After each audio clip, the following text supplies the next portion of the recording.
Non, c'est pas parti. Je regarde.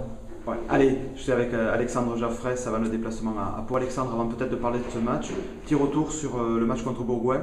Belle prestation, mais ça n'a pas voulu sourire. Belle prestation qui tient un peu de choses. Voilà.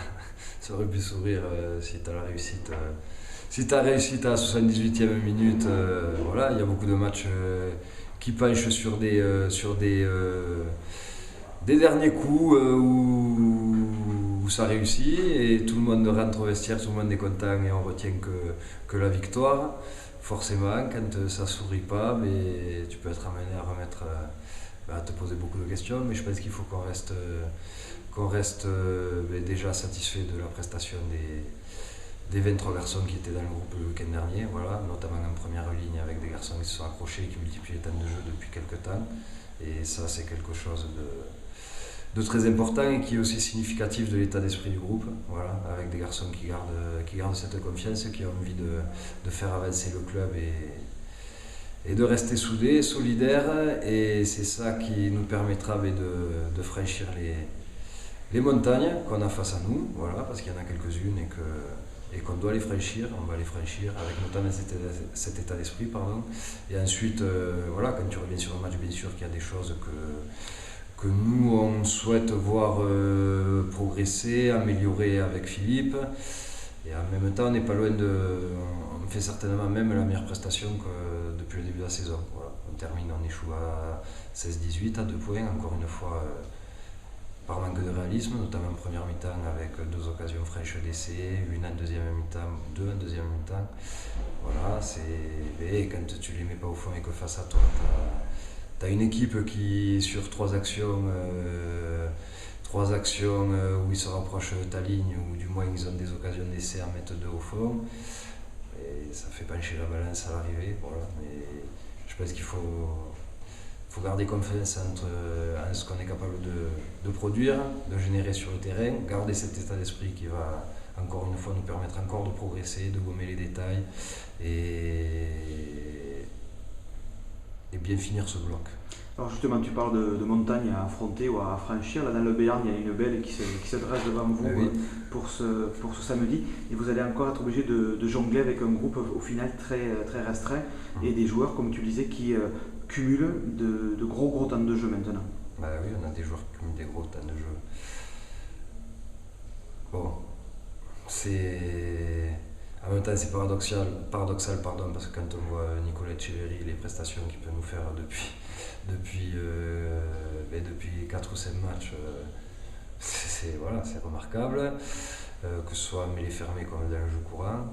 Quand tu vois Mohamed Benbout, malgré son âge à 35 ans, qui nous tient les matchs et assure le boulot en mêlée, là aussi c'est remarquable. Donc bien sûr, après c'est une réalité qu'on a un effectif qui est condensé notamment sur la première ligne, voire à d'autres postes, mais c'est comme ça, faut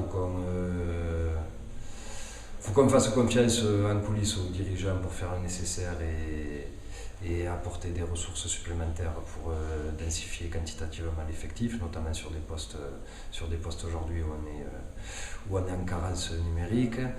Et ensuite, nous, ne pas quitter des yeux justement le sommet de ces montagnes et les franchir, voilà, parce qu'on a les moyens. On a les garçons, encore une fois, qui ont les qualités rugbystiques et les vertus morales pour faire face et passer ces échéances avec succès. Voilà. Je suis persuadé que l'avenir sera positif. Alors justement, tu parles de l'équipe de Pau. C'est vrai que c'est une équipe qui n'est pas forcément spectaculaire, par contre c'est très dense. Et il y a on va dire, un banc qui apporte quand on fait du coaching, donc forcément un adversaire redoutable.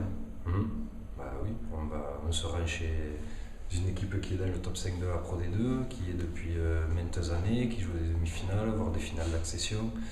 Donc avec un collectif qui a du vécu, donc forcément de la cohésion, avec des joueurs de qualité à tous les postes, voire 2 joueurs de qualité, de très bonne qualité à tous les postes, et notamment sur les postes clés.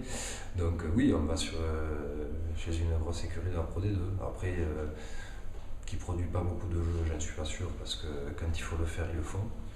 Voilà. En tout cas, ils n'hésitent pas à bonifier tous les ballons de récupération et à contre-attaquer quand ça se présente. Donc voilà. Mais bon, après, voilà, on y va.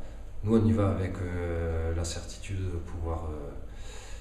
de pouvoir les contrarier, même si, bien sûr, que sur le papier, sur le bilan comptable, on fait face à une équipe qui est au-dessus. Mais c'est bien. S'il y a bien un sport dans lequel quand on y met les ingrédients, on peut justement renverser des montagnes, c'est bien le rugby. Donc voilà. Allez, question subsidiaire, 13 heures pour un match, surprenant, difficile à gérer ou il faut s'adapter? Comme toutes les situations, il faut s'adapter. Voilà. La force des grands et des gens qui veulent grandir, c'est de s'adapter en permanence. Voilà, donc s'adapter, et on s'adaptera, c'est pas un souci, comme on s'adapte à tout ce qui arrive depuis le début de la saison, et on continuera à s'adapter. Je pense que l'adaptation, ça doit être aussi un point fort du joueur de rugby, sur le terrain comme en dehors. Bon, merci Alexandre, puis bon déplacement du côté de Pau. Merci.